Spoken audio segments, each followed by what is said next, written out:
ऊष्माक्षेपी और ऊष्माशोषी अभिक्रियाएं क्या होते हैं। आज मैं आपको उसको दैनिक जीवन में जो परिवर्तन होते हैं ना, उन तरीकों से मैं समझाऊंगा ताकि आपको जीवन भर याद रहेगी ऊष्माक्षेपी अभिक्रिया और ऊष्माशोषी अभिक्रिया क्या होती है।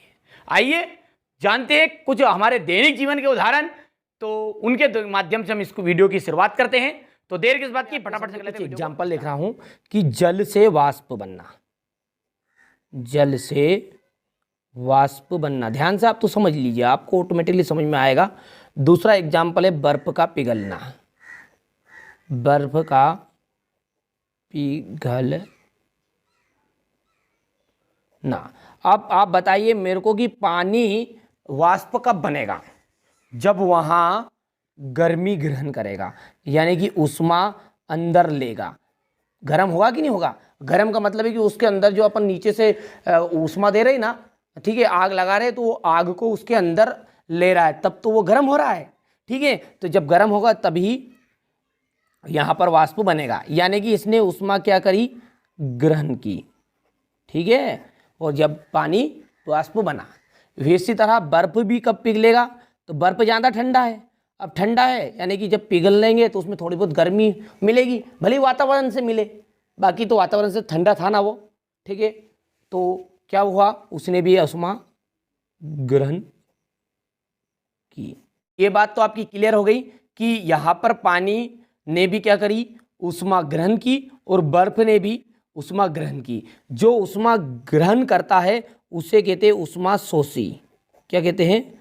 ऊष्माशोषी अभिक्रिया। क्या कहते हैं? ऊष्माशोषी अभिक्रिया। एक और एग्जाम्पल यहाँ पर मैं बादल से बारिश का दे रहा हूँ। बादल से बारिश होना। अब जब बादल से बारिश होगी तो आप ध्यान से देखना कि इसमें ऊष्मा ग्रहण नहीं कर रहा है, ये ऊष्मा निकालेगा, और निकालने को कहते हैं उत्सर्जन करना। ऊष्मा क्या होगी, इसमें उत्सर्जित होगी। ठीक है, क्यों? क्योंकि जैसे पानी गिरेगा ना तो जो गर्मी रहेगी नहीं, वो गर्मी बाहर निकलेगी। जैसे आप बोलते हो बहुत ज़्यादा गर्मी हो रही, फिर पसीने में तरबतर हो रहा है, तो क्या होगा, थोड़ा बहुत पानी गिरेगा तो गर्मी होती कि नहीं होती? क्यों? क्योंकि उसके अंदर की जो गर्मी थी वो बाहर निकाली, बाहर निकालने का मतलब ऊष्मा का उत्सर्जन होगा। तो इसी तरह जो कभी कभी मार्केट से हम लेके आते हैं चूना, ठीक है, अभी आजकल तो बंद हो गया ये, पहले पुतई के लिए लाती थी महिलाएं, ठीक है, जो दीवारों पर, तो वो चूना जो रहता था ना उसे पानी में डालते थे, देखा होगा आपने। क्या डाला है, उसका सूत्र है ये CaO, वो चूने का।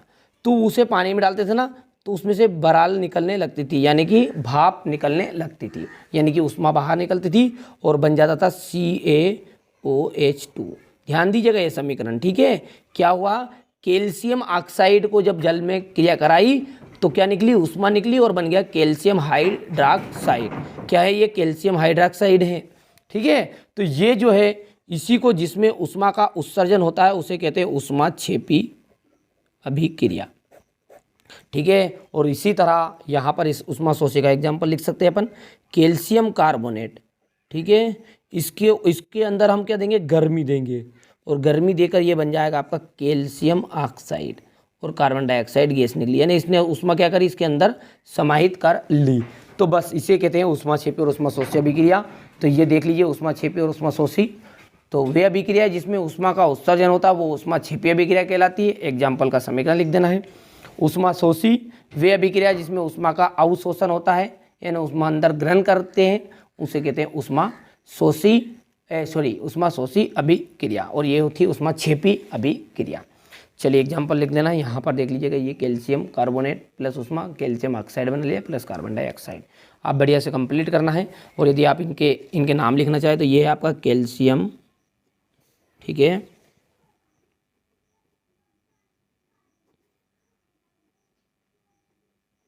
ऑक्साइड, अब ये तो याद ही है सबको, पानी है, जल है, और ये इसका नाम है कैल्शियम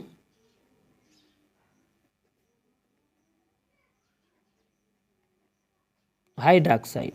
ठीक है, जिसका दूसरा नाम एक और है बिना बुझा हुआ चूना, ये, और ये कैल्शियम हाइड्रॉक्साइड है, इसको कहते हैं बुझा हुआ चूना, यानी इसकी गर्मी शांत होगी, बुझ गया, और ये था बिना बुझा हुआ। ठीक है, तो ये ऊष्माक्षेपी हो गई, नोट से तैयार कर लेना, ये ऊष्माशोषी का एग्जाम्पल हो गया।